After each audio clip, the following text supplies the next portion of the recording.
हरे कृष्ण। श्रीमद् भागवतम दशम स्कंद 12वां अध्याय अघासुर का उद्धार। श्री सुखदेव जी कहते हैं, परीक्षित, एक दिन नंदन नंदन श्याम सुंदर वन में ही कलेवा करने के विचार से बड़े तड़के उठ गए, अर्थात सुबह सुबह उठ गए और सिंजी बाजे की मधुर मनोहर ध्वनि से अपने साथी ग्वाल बालों को मन की बात जनाते हुए उन्हें जगाया और बछड़े को आगे करके ये ब्रज मंडल से निकल पड़े। श्री कृष्ण के साथ ही उनके प्रेमी सहस्त्रों ग्वाल बाल सुंदर छीके, बेत, सिंगी और बांसुरी लेकर तथा अपने सहस्त्रों बछड़ों को आगे करके बड़े प्रसन्नता से अपने अपने घरों से चल पड़े। उन्होंने श्री कृष्ण के आगनित बछड़ों में अपने अपने बछड़े मिला दिए और स्थान स्थान पर बालोचित खेल खेलते हुए विचारने लगे।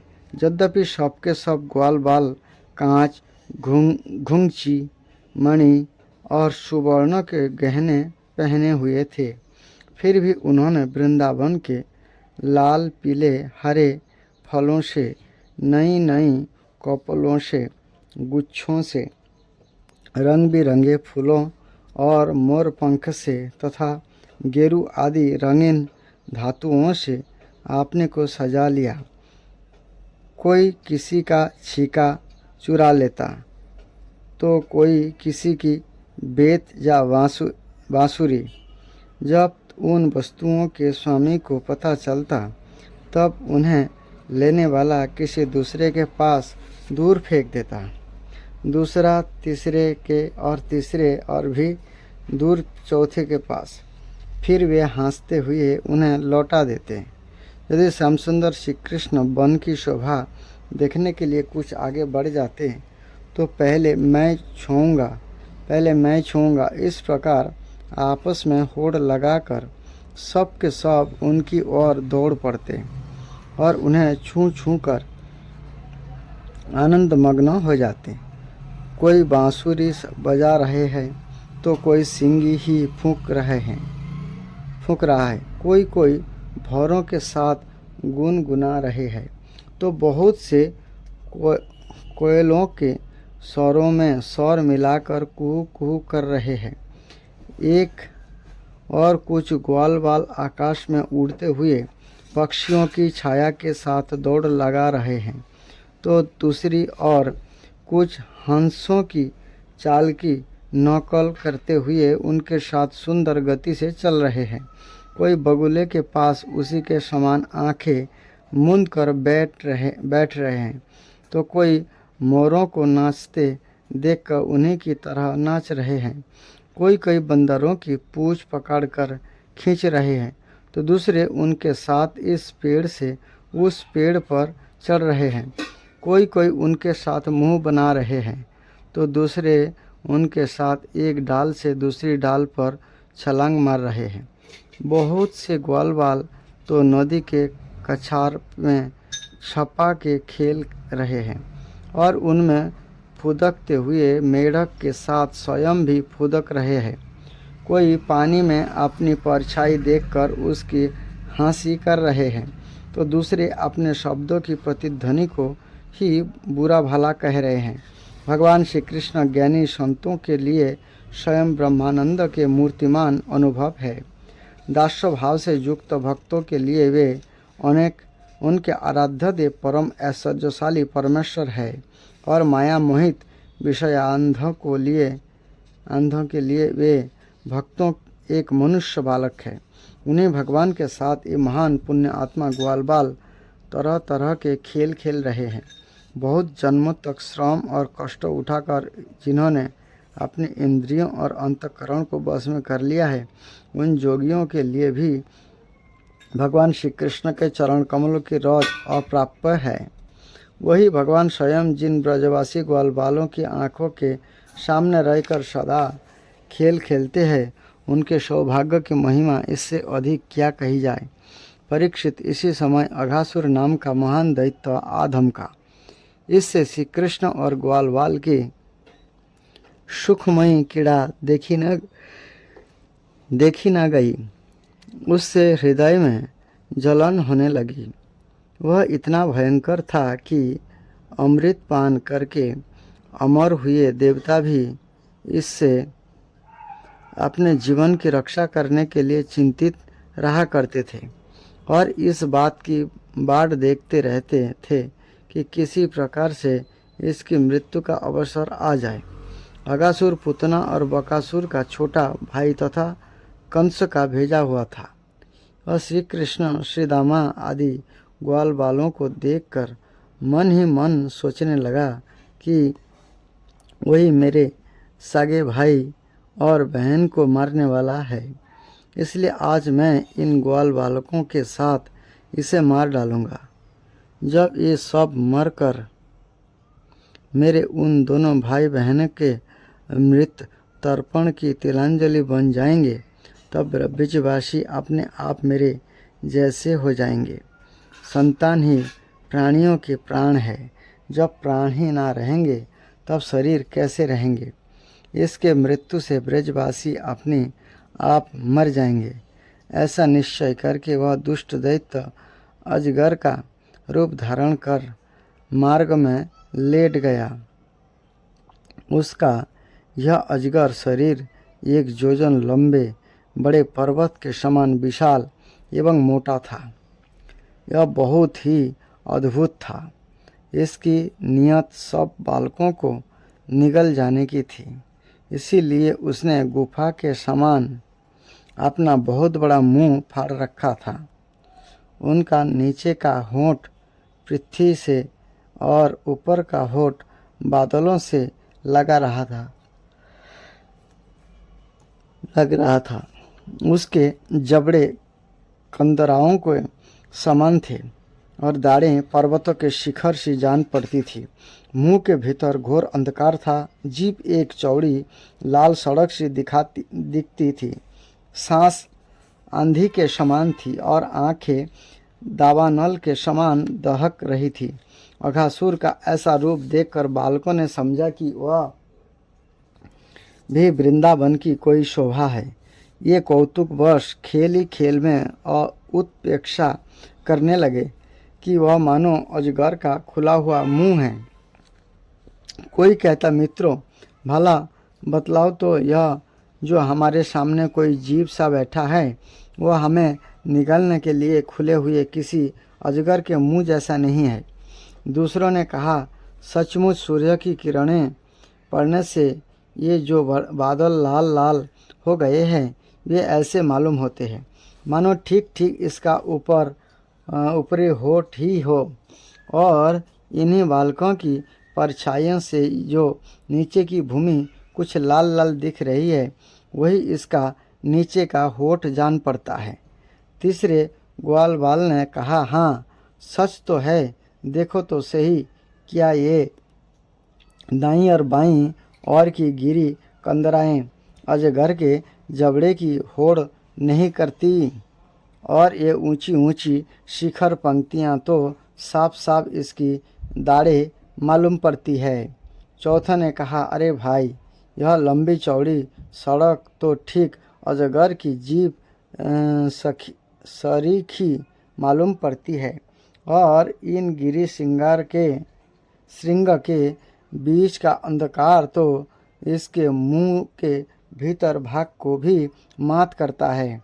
किसी दूसरे ग्वाल बाल ने कहा, देखो देखो, ऐसा जान पड़ता है कि कहीं इधर जंगल में आग लगी है, इसी से यह गर्म और तीखी हवा आ रही है, परंतु अजगर की सांस के साथ इसका क्या ही मेल बैठ गया है, और उसी आग से जले हुए प्राणियों की दुर्गंध ऐसा जान पड़ता है मानो अजगर के पेट में मरे हुए जीवों के मांस की दुर्गंध हो। तब उन्हीं में से एक ने कहा, यदि हम लोग इसके मुंह में घुस जाएं तो क्या यह हमें निगल जाएगा? अजी, यह क्या निगलेगा? कहीं ऐसा करने की ठिठाई को तो एक क्षण में यह भी बकासुर के समान नष्ट हो जाएगा। हमारा वह कन्हैया इसको छोड़ेगा थोड़ी है। इस प्रकार कहते हुए ये ग्वालवाल बकासुर को मारने वाले श्री कृष्ण का सुंदर मुख देखते और ताली पीट पीट कर हंसते हुए अघासुर के मुंह में घुस गए। उन अनजान बच्चों की आपस में की हुई भ्रमपूर्ण बातें सुनकर भगवान श्री कृष्ण ने सोचा कि अरे, इन्हें तो सच्चा सर्प भी झूठा प्रतीत होता है। परीक्षित, भगवान श्री कृष्ण जान गए कि वह राक्षस है, भला उनसे क्या छिपा रहता। ये तो समस्त प्राणियों के हृदय में ही निवास करते हैं। उन्होंने यह निश्चय किया कि अपने सखा ग्वाल वालों को उसके मुंह में जाने से बचा लें। भगवान इस प्रकार सोच ही रहे थे कि सबके सब ग्वाल बाल बछड़ों के साथ उस असुरों के पेट में चले गए, परंतु अघासुर ने अभी उन्हें निकाला नहीं। इसका कारण वह था कि अघासुर अपने भाई बकासुर और बहन पुतना के वध की याद करके इस बात की बाट देख रहा था कि उनको मारने वाले श्री कृष्ण मुँह में आ जाएं, तब सबको एक साथ ही निगल जाऊं। भगवान श्री कृष्ण सबको अभय देने वाले हैं। जब उन्होंने देखा कि ये बेचारे ग्वालवाल, जिनका एकमात्र रक्षक मैं ही हूँ, मेरे हाथ से निकल गए और जैसे कोई तिनका उड़कर आग में गिर पड़े, ऐसे ही अपने आप मृत्यु रूप अघासुर की जठराग्नि के ग्रास बन गए। तब देवकी इस विचित्र लीला पर भगवान को बड़ा विस्मय हुआ और उनका हृदय दया से द्रवित हो गया। ये सोचने लगे कि अब मुझे क्या करना चाहिए। ऐसा कौन सा उपाय है जिससे इस दुष्ट की मृत्यु भी हो जाए और इन संत स्वभाव वाले भोले भाले बालकों की हत्या भी ना हो। ये दोनों काम कैसे हो सकते हैं। परीक्षित, भगवान श्री कृष्ण भूत भविष्य वर्तमान सबको प्रत्यक्ष देखते रहते हैं। उनके लिए यह उपाय जानना कोई कठिन न था। वे अपना कर्तव्य निश्चय करके स्वयं उसके मुंह में घुस गए। उस समय बादलों में छिपे हुए देवता भयवश हाय हाय पुकार उठे और अघासुर के हितोषी कंस आदि राक्षस हर्ष प्रकट करने लगे। अघासुर बछड़े और ग्वाल वालों के सहित भगवान श्री कृष्ण की अपने डालों से चबाकर चूर चूर कर डालना चाहता था, परंतु उसी समय अविनाशी श्री कृष्ण ने देवताओं की हाय हाय सुनकर उसके गले में अपने शरीर को बड़ा फुर्ती से बढ़ा लिया। इसके बाद भगवान ने अपने शरीर को इतना बड़ा कर लिया कि उसका गला ही रुंध गया, आंखें उलट गए।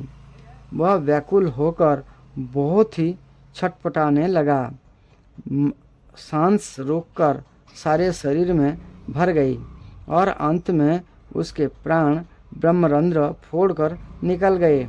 उसी मार्ग से प्राणी के साथ उसकी सारी इंद्रियां भी शरीर से बाहर हो गई। उसी समय भगवान मुकुंद ने अपनी अमृतमयी दृष्टि से मरे हुए बछड़ों और ग्वालों को जिला दिया और उन सब को साथ लेकर अघासुर के मुंह से बाहर निकल आए। उस अजगर के स्थूल शरीर से एक अत्यंत अद्भुत और महान ज्योति निकली। उस समय उस ज्योति के प्रकाश से दसों दिशाएं प्रज्वलित हो उठी। यह थोड़ी देर तक तो आकाश में स्थित होकर भगवान के निकलने की प्रतीक्षा करती रही। जब ये बाहर निकल आए तब वह सब देवताओं के देखते देखते उन्हीं में समा गई। उस समय देवताओं ने फूल बरसाकर, अप्सराओं ने नाचकर, गंधर्वों ने गाकर, विद्याधरों ने बाजे बजाकर, ब्राह्मणों ने स्तुति पाठ कर और पार्षदों ने जय जयकार के नारे लगाकर बड़े आनंद से भगवान श्री कृष्ण का अभिनंदन किया, क्योंकि भगवान श्री कृष्ण ने अघासुर को मारकर उन सब का बहुत बड़ा काम किया था। उन अद्भुत स्तुतियों, सुंदर बाजों, मंगलमय गीतों, जय जयकार और आनंद उत्सवों की मंगल ध्वनि ब्रह्मलोक के पास पहुंच गई। जब ब्रह्मा जी ने वह ध्वनि सुनी तब वे बहुत ही शीघ्र अपने वाहन पर चढ़कर यहाँ आए और भगवान श्री कृष्ण की यह महिमा देखकर आश्चर्यचकित हो गए।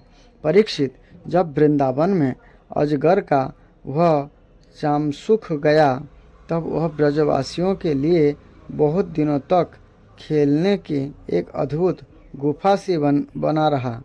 यह जो भगवान ने अपने ग्वाल बालों को मृत्यु के मुख से बचाया था और अघासुर को मोक्ष दान किया था, वह लीला भगवान ने अपनी कुमार अवस्था में अर्थात 5वें वर्ष में ही की थी। ग्वाल बालों ने उसे उसी समय देखा भी था, परंतु पौगंड अवस्था अर्थात 6ठे वर्ष में अत्यंत आश्चर्यचकित होकर ब्रज में उसका वर्णन किया। अघासुर मूर्तिमान अघ अर्थात पाप ही था।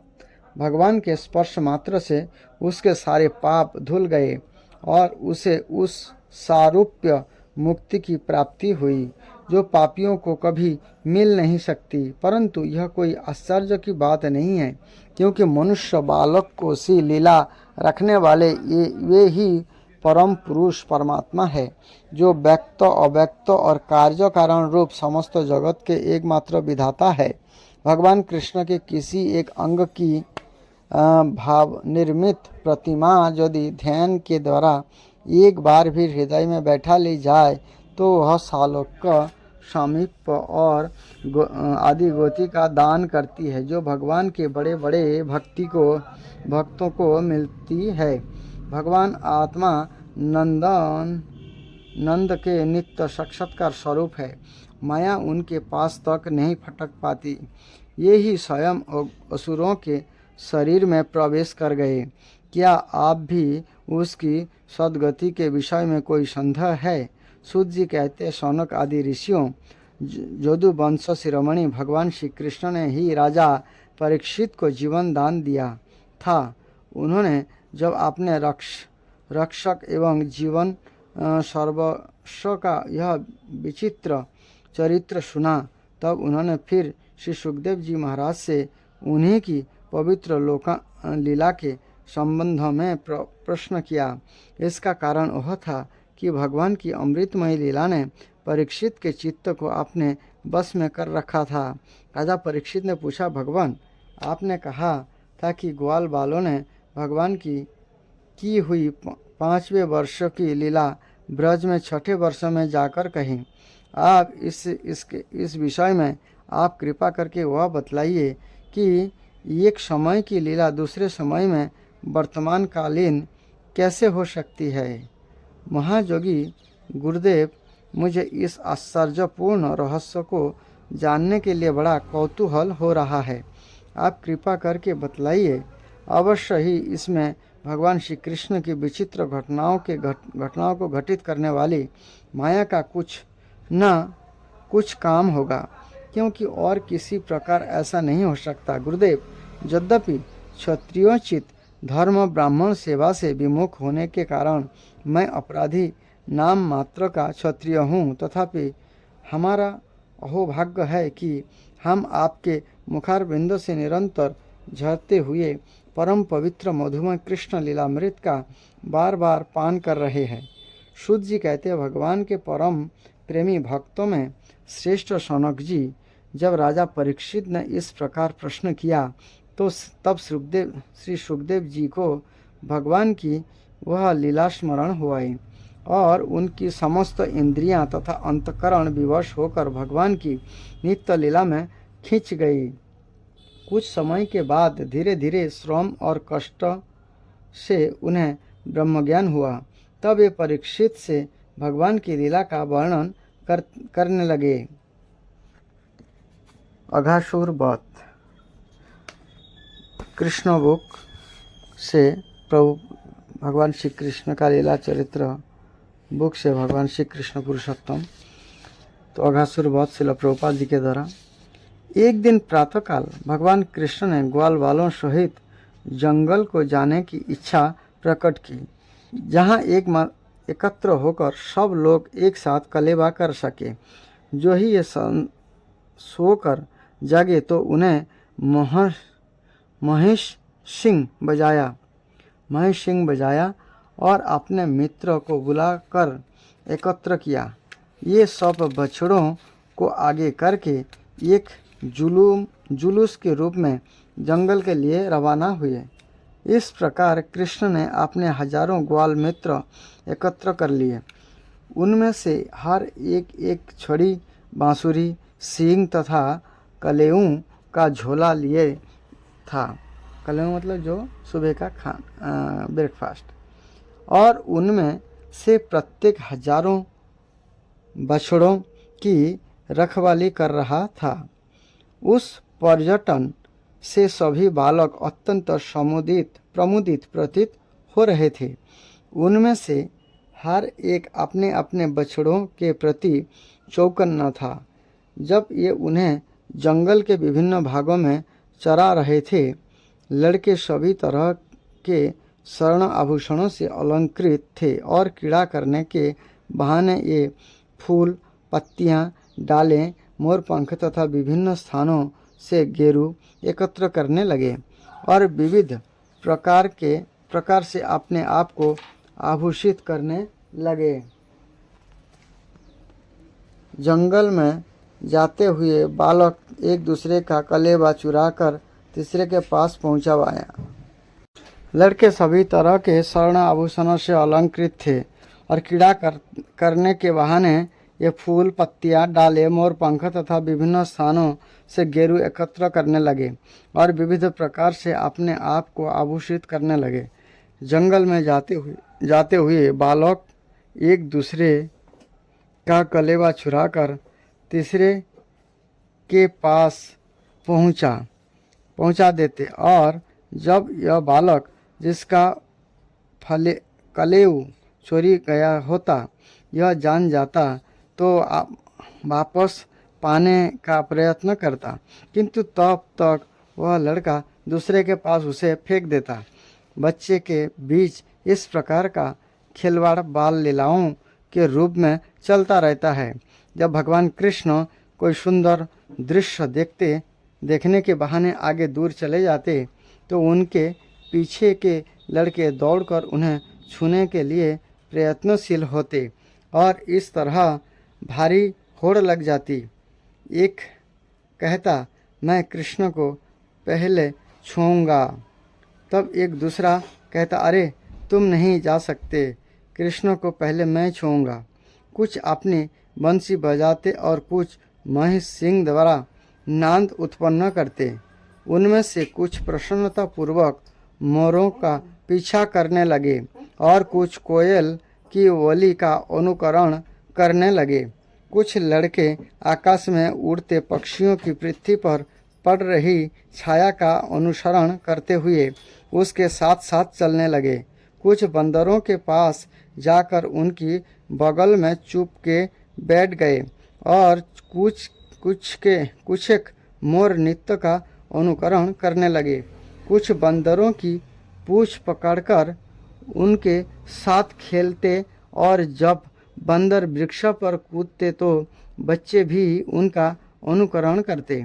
जब कोई बंदर अपना चेहरा और अपने दांत दिखाते तो कोई लड़का उसकी नकल करके उसे भी अपने दांत दिखाता। कुछ लड़के जमुना तट पर मेढकों से खेलते और जब मेढक डर के मारे पानी में कूद जाते तो ये भी उसके पीछे डुबकी लगाते और जब ये पानी में अपनी ही परछाई देखते तो पानी के बाहर निकल आते। खड़े होकर अनुकरण करते, व्यंग करते और हंसते। ये सूखे कुएं के पास जाकर जोर से शब्द करते और जब प्रतिध्वनि आती तो वे गाली देकर हंसते। जैसा कि भगवान ने स्वयं भगवत गीता में कहा है, अध्यात्मवादी उन्हें ब्रह्म, परमात्मा तथा भगवान के रूप में अनुपात में अनुभव करते हैं। यहाँ पर इसी कथन की पुष्टि में भगवान कृष्ण जो अपने शरीर तेज से निर्विशेषवादियों को ब्रह्म साक्षात्कार कराते हैं। भगवान के रूप में अपने भक्तों को भी आनंद प्रदान करते हैं। जो लोग माया के बस में है, ये उन्हें केवल सुंदर बालक समझते हैं। फिर भी उन्होंने अपने साथ खेलने वाले ग्वालों को पूर्ण दिव्य आनंद प्रदान किया। पुण्यों के संचित होने पर ही ग्वाल भगवान की संगति करने का लाभ उठा पाए। भला वृंदावन वासियों के दिव्य भाग्य का अनुमान कौन लगा सकता है। ये उन भगवान को साक्षात अपने सम्मुख देख रहे थे, जिन्हें अनेक जोगी कठिन तपस्या करके भी प्राप्त नहीं कर पाते। यद्यपि ये प्रत्येक हृदय में विराजमान है। ब्रह्म संहिता में भी इसकी पुष्टि हुई है। भले ही कोई कृष्ण की खोज में वेदों तथा उपनिषदों के पन्ने पलटता रहे, किंतु उन्हें यहाँ खोज पाना कठिन होता है। यदि उसे किसी भक्त की संगति करने का सुयोग प्राप्त हो जाता है, तो वह भगवान को साक्षात देख सकता है। पूर्व जन्म में पुण्यों को संचित करते रहने से ग्वाल कृष्ण को साक्षात देख रहे थे और मित्र रूप में उनके साथ खेल रहे थे। ये वह कभी नहीं जान पाए कि कृष्ण श्री भगवान है, अपितु ये उनके प्रति प्रगाढ़ प्रेम के कारण उनके साथ घनिष्ठ मित्र के रूप में खेल रहे थे। जब भगवान कृष्ण इस प्रकार अपने बाल संगियों के साथ अपनी बाल लीलाओं का आनंद ले रहे थे, तो अघासुर नामक एक असुर अत्यंत आतुर हो उठा।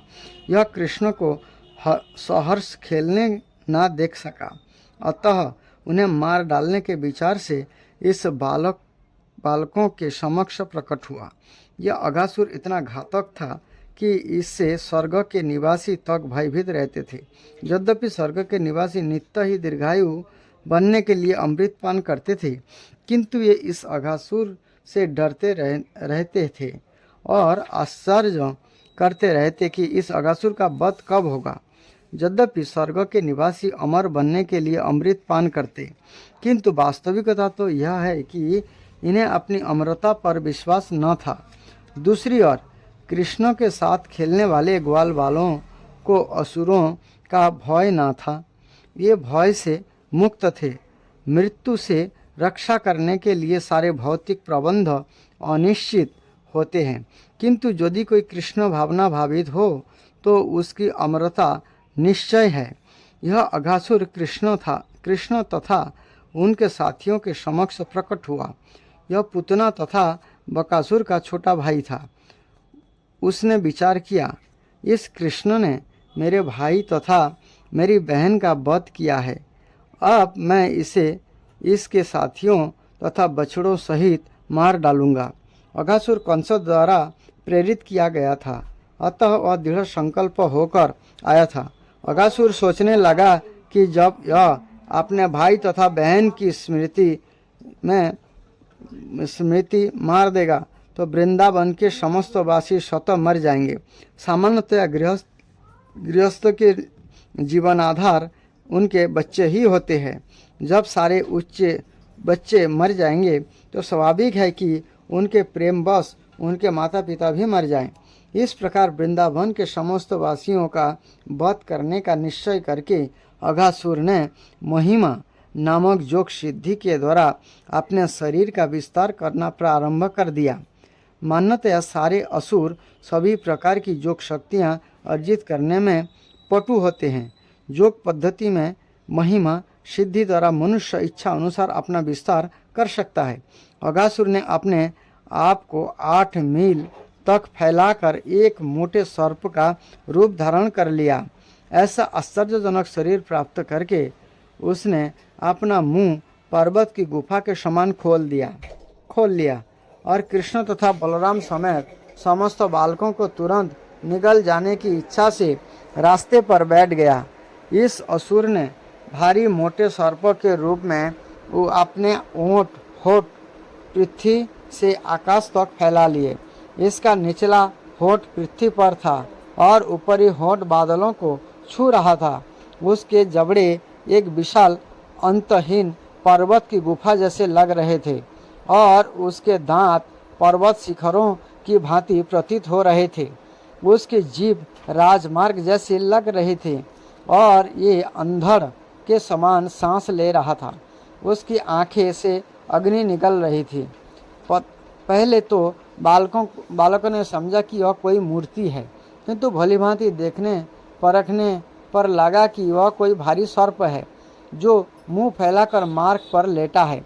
सारे बालक परस्पर बातें करने लगे कि वह मूर्ति तो किसी विशाल पशु की लगती है जो इस प्रकार बैठा है, मानो हम सबको निगल जाना चाहता है।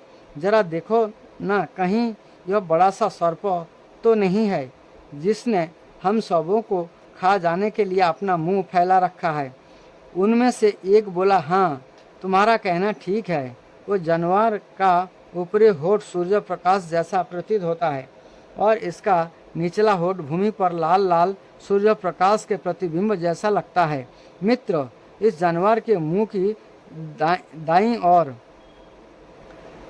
बाईं ओर तो देखो, इसका मुंह एक विशाल पर्वत गुफा जैसा लग रहा है और इसकी ऊंचाई का कोई अनुमान नहीं लगाया जा सकता। इसकी ठुड्डी पर्वत शिखर की भांति उठी हुई है। यह लंबा सा राजमार्ग उसकी जीभ लगता है और उसके मुंह के भीतर वैसा ही अंधकार है जैसा कि पर्वत गुफा के भीतर होता है।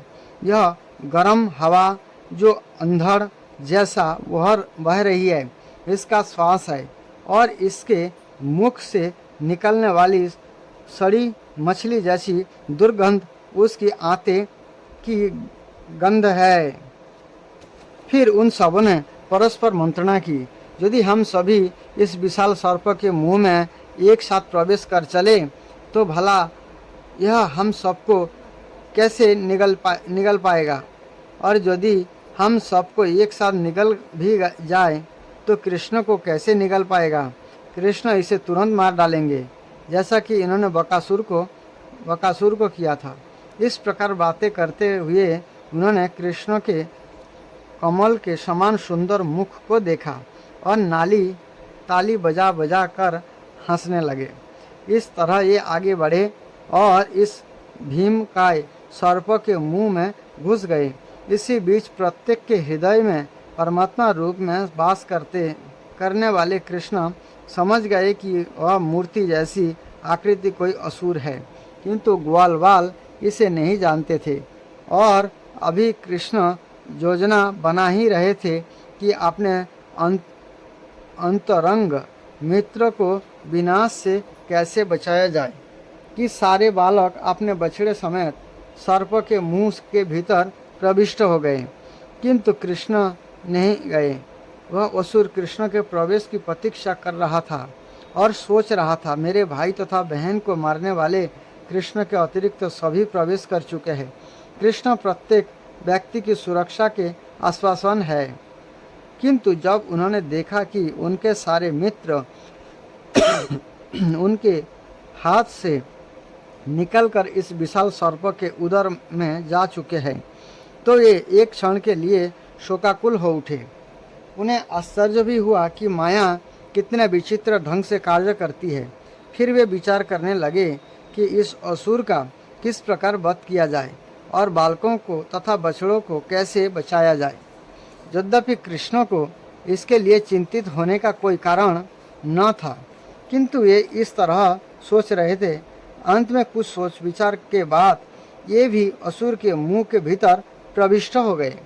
जब कृष्ण भीतर चले गए तो सारे देवता जो तमाशा देखने के लिए बादलों के पीछे छिपे थे, हाय हाय करके अपने भाव प्रकट करने लगे।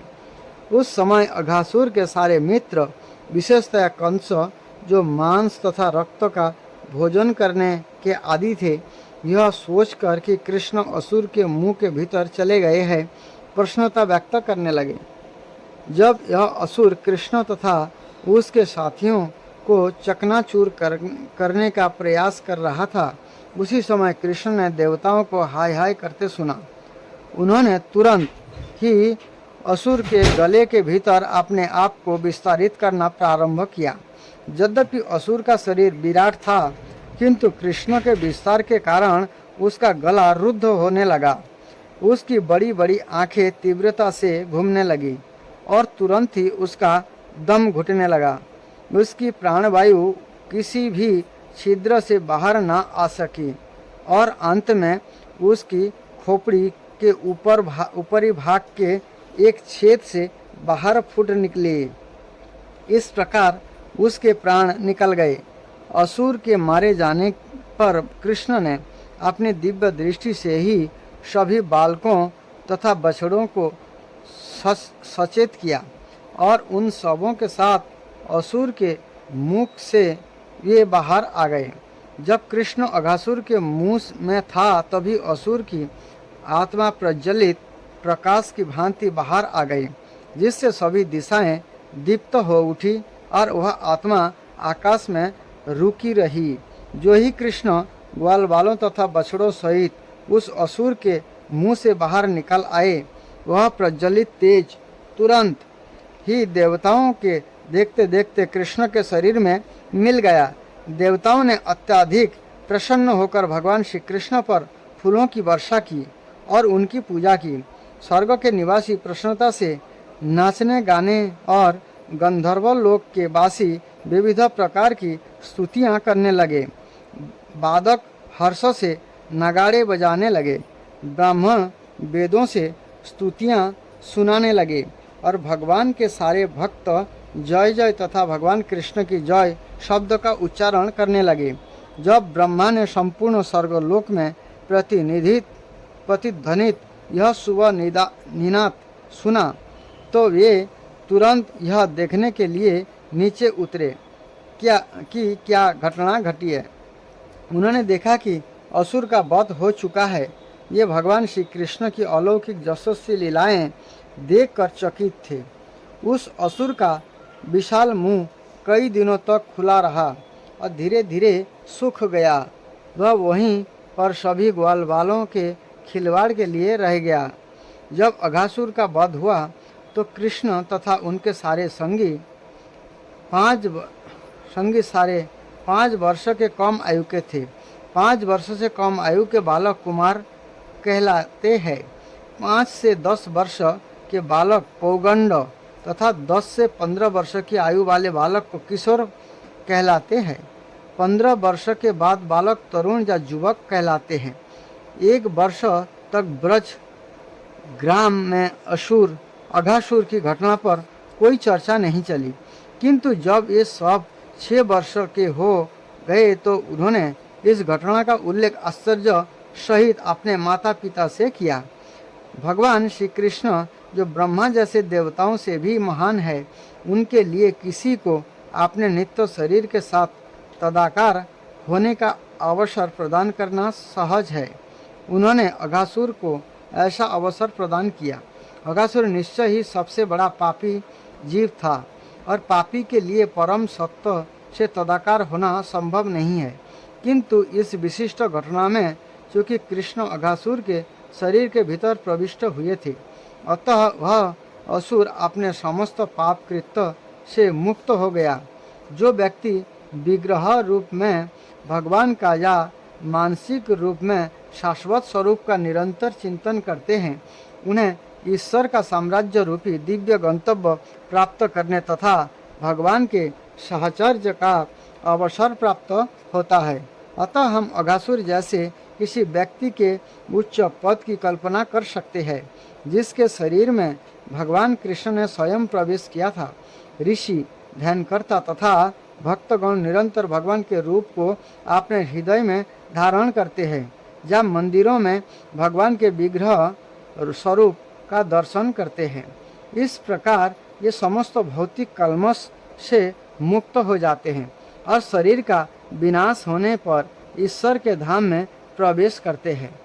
यह सिद्धि तभी संभव है जब भगवान के स्वरूप को मन के भीतर बनाए रखा जाए, किंतु अघासुर के शरीर में तो भगवान स्वयं प्रविष्ट हुए।